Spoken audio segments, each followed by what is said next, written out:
Article 62(1)(f) के तहत नाअहली 5 साल या ताहया। सुप्रीम कोर्ट में अहम केस की समाअत कल होगी। अदालत ने 7 रुकनी लार्जर बेंच तश्कील दे दिया। Chief justice Qazi Faez Isa bench के सरबराह होंगे।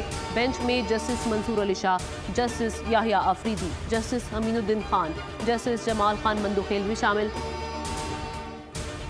पीटीआई को बल्ले का निशान मिलेगा या नहीं, समाअत कल मुकर्रर। इलेक्शन कमीशन ने इंट्रा पार्टी इलेक्शन केस में हुक्म इम्तना पर नजरसानी और दरख्वास्त 2 रुकनी डिवीजन बेंच के रूबरू जल्द मुकर्रर करने की इस्तदा की थी। जस्टिस इजाज खान पर मुश्तमिल सिंगल बेंच मामले की सुनवाई करेगा।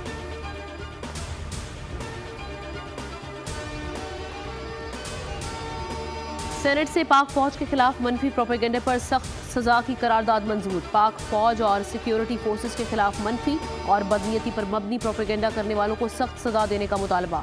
ईवान ने पीपल्स पार्टी के सेनेटर बहरामन तंगी के अफवाज पाकिस्तान के हक में करारदाद को इत्तफाक़ी राय से मंजूर कर लिया।